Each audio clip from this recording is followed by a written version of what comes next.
buenas tardes. Otra vez aquí estamos abordando un tema pues que sigue siendo o generando mucha inquietud, como es el tema pensional.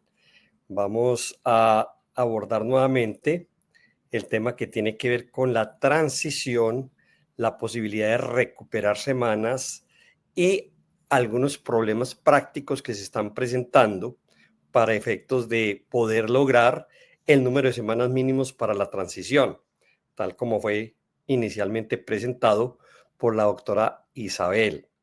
Bueno, quiero recordar que la ley de reforma pensional comienza a regir realmente para estos efectos el 1 de julio del presente año. Y hay un régimen de transición que señala que para poder ser beneficiario del mismo, deben los hombres tener 900 semanas en ese momento y las mujeres 750 semanas. Es decir, las personas que tengan ese número o más semanas van a ser beneficiarios de esa transición, por lo tanto, les van a seguir aplicando las reglas, las normas consignadas en la Ley 100 del año 1993 y sus modificaciones. Pero digamos que ese es un propósito que tienen muchas personas, que es lograr efectivamente ese número de semanas de cotización mínimas. Pero esto se cruza con la posibilidad de recuperar semanas. ¿Y quiénes podrían recuperar semanas? Y vamos a hacer el énfasis respectivo a aquellas personas que trabajaron como independientes y tienen la opción entonces de pagar lo que se llama el cálculo actuarial, pagar un valor que corresponde a las semanas que trabajaron pero no las cotizaron, y de esta manera es posible que lleguemos a la transición. Un hombre que a 1 de julio del presente año, digamos, tenga 850 semanas, le faltarían 50 semanas aproximadamente, y duró 2 años trabajando como independiente, pues podría aspirar a recuperar esas semanas, a que se carguen las semanas y efectivamente sea beneficiario de la transición. En la mayoría de casos es más ventajoso ser beneficiario de la transición que no serlo. Por eso genera este tema tanta inquietud, como lo hemos dicho en anteriores oportunidades. Pero donde se ha presentado un problema, y el problema es la manera como se cuantifica el valor que hay que aportar. Y digamos que antes del decreto reglamentario de la ley 2381 había una fórmula para calcular, y la fórmula aparece a partir del año pasado, finales del año pasado, con unas modificaciones que hacen sumamente gravosa para algunas personas la posibilidad de pagar estos valores. Y digamos que tenemos un caso, para poner un ejemplo. Una persona había hecho el estudio de cuánto tenía que pagar para completar las semanas y le daba como 45 millones de pesos. Con la nueva fórmula le dan aproximadamente 500 millones de pesos. Es decir, salta de 1 a 10. ¿Y dónde radica como esa dificultad? O sea, ¿por qué aparece esa diferencia tan notable, tan exagerada, tan difícil de lograr? Eso aparece porque la normativa anterior decía que los independientes aportaban sobre lo que efectivamente recibían, y hay una presunción de un 40% pues, de los valores que ellos reciben como base de el cálculo de este tema.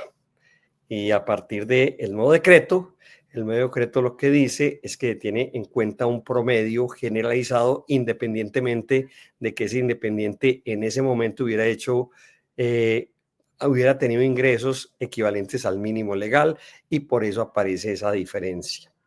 Entonces, lo primero que hacemos los abogados es mirar si efectivamente creemos que eso se ajusta a la legalidad o no se ajusta a la legalidad. Y si no se ajusta a la legalidad, mirar qué es lo que se puede hacer en esta situación. Porque piensen ustedes se dan cuenta, están muchas personas angustiadas porque el 1 de julio va a llegar rápidamente, y no estar en transición para algunas personas es la diferencia entre no tener una pensión digna o no tener una pensión eventualmente frente a tenerla. Entonces hay mucha angustia y mucha desesperación, y por eso este tema es tan trascendental y tan importante. Entonces, lo primero es que estamos hablando de un decreto reglamentario de la ley 2381.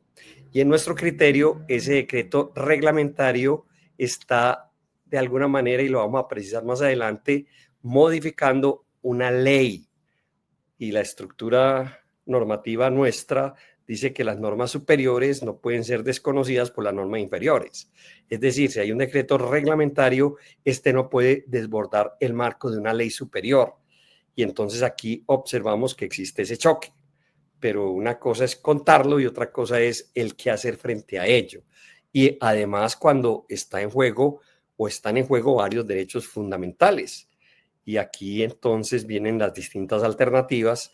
Una posibilidad es demandar ese decreto en la parte pertinente por considerar que violenta una norma superior, que violenta la Carta Política además, que establece condiciones que no son nada razonables, porque obviamente a estos independientes le estarían exigiendo hacer pagos sobre valores que realmente no recibieron. Esa es como la realidad y entonces aparece esa contradicción.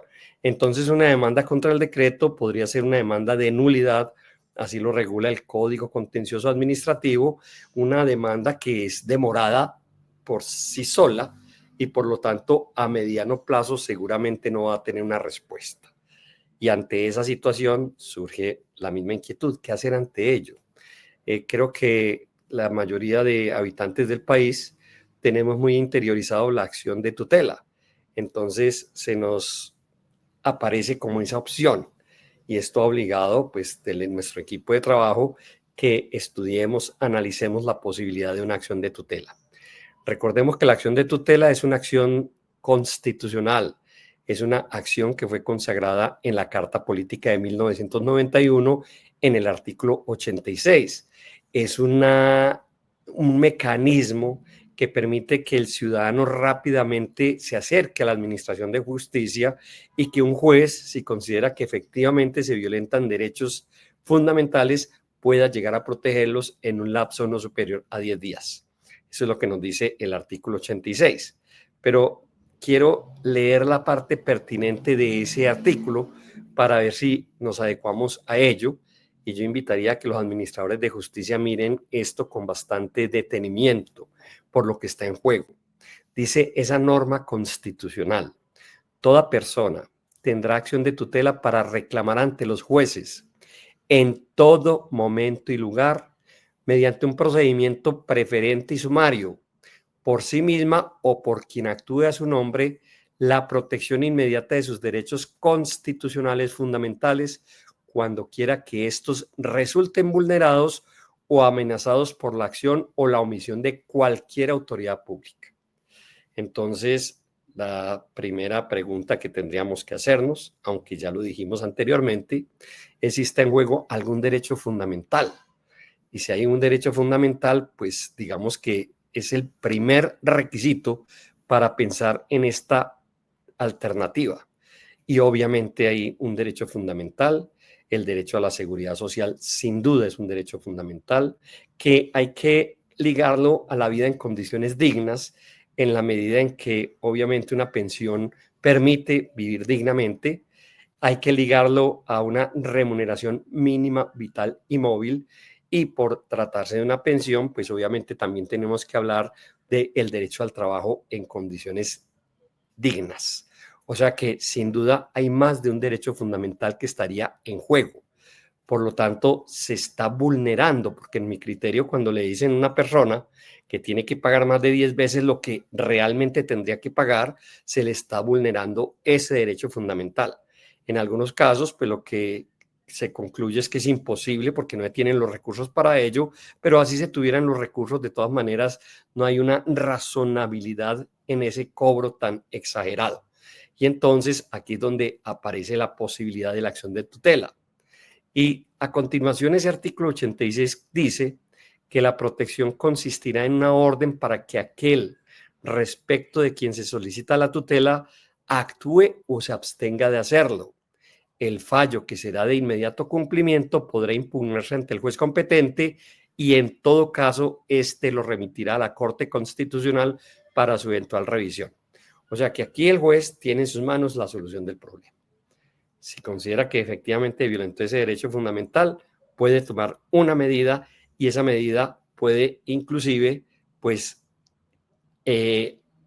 inaplicar esa norma general que es el decreto a que estamos haciendo referencia.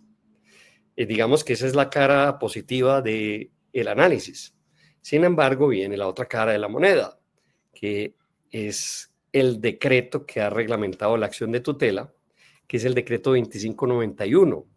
Ese decreto 2591 en el artículo 6 dice cuándo no es procedente la tutela y textualmente dice en el numeral 5, cuando se trate de actos de carácter general, impersonal y abstracto. Esto ameritó un estudio por parte de la Corte Constitucional sobre si esta norma era exequible o no era exequible. Y finalmente, después del análisis que hace la Corte dice que es exequible, digamos, a primera vista es exequible, o sea, se ajusta a la Carta Política, o sea que en principio no procedería a la acción de tutela cuando la violación venga de una norma general, como sería el caso concreto. Sin embargo, la Corte en la parte motiva señala que si hay un perjuicio realmente evidente, si hay un derecho fundamental vulnerado, es posible que proceda la tutela de manera excepcional. Y yo creo que aquí estaríamos precisamente en esa excepción. Y la Corte en varias oportunidades, después de la sentencia de constitucionalidad, ha venido reiterando la posibilidad de solucionar esto vía acción de tutela. Y una donde nos dice algunos parámetros es la T236 del año 2019. Allí la Corte dice que efectivamente de manera excepcional es posible que acudamos a la tutela cuando, primero, se esté ante un perjuicio inminente o próximo a suceder, lo que exige un grado suficiente de certeza respecto de los hechos y la causa del daño. Yo pienso que acá estamos en presencia precisamente de un perjuicio que rápidamente se va a materializar. La interpretación que hacen algunos de las normas reglamentarias de la seguridad social en este momento es que para ser beneficiario de la transición, las semanas tienen que estar cargadas a 1 de julio del presente año. O sea que estamos precisamente en una carrera, una especie de carrera contra el tiempo, porque julio ya está encima. Por lo tanto, digamos que este primer requisito indudablemente se cumple. El segundo requisito, dice la Corte, el perjuicio debe ser grave, esto es, que conlleve la afectación de un bien susceptible de determinación jurídica altamente significativo para la persona. Yo creo que no hay que hacer mucho esfuerzo para llegar a la conclusión de que, sin duda, esta situación pues es muy grave para un ser humano que normalmente está en la parte final de la vida laboral, donde ya no hay más alternativas, donde uno no puede decir, bueno, no, yo voy a buscar otro empleo que me den muy buenos ingresos. Estamos hablando de personas que la sociedad debe premiar con una pensión para poder disfrutar de manera digna el resto de la vida. Ese es el esfuerzo que tiene que hacer la sociedad para que haya una garantía de una seguridad social para personas que han trabajado durante mucho tiempo, que le han prestado un servicio a la sociedad y que realmente requieren de alguna manera ser premiadas, compensadas o reconocidas, como se quiera, por esa labor que han venido haciendo, y lo mejor es que puedan terminar esa vida descansando, pero con un ingreso digno. O sea que no hay duda que estamos hablando de un bien que es jurídicamente determinado y que además es de una magnitud bastante importante para cada una de las personas. Esto, reitero, no hay que hacer mucho esfuerzo. Piensen ustedes, si están en esta situación, la importancia, la trascendencia de tener garantizada una pensión. Si piensen, si no están en esta situación, pero tienen al abuelito, el hermano, el papá, el tío, etcétera, la mamá en esta situación, y saben la trascendencia de ello. El tercer requisito que ha exigido la Corte en este sentido es que se requieran medidas urgentes para superar el daño, las cuales deben ser adecuadas frente a la inminencia del perjuicio y a su vez atender las circunstancias particulares del caso.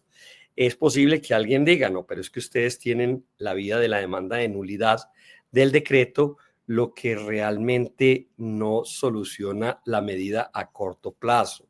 Si bien hay ciertas medidas cautelares que se pueden establecer en estas demandas, también lo cierto es que, primero, eso no salen tan rápido y segundo, son bastante exigentes como para poder obtener realmente una viabilidad en ese sentido. Por lo tanto, es clarísimo que se requieren esas medidas urgentes a que hace alusión la Corte Constitucional. Y el cuarto requisito o cuarto elemento para que sea viable la acción de tutela, que las medidas de protección deben ser impostergables, lo que significa que deben responder a condiciones de oportunidad y eficacia que eviten la consumación del daño irreparable, que creo que en ese sentido tiene, digamos, el mismo análisis de lo que habíamos hecho anteriormente.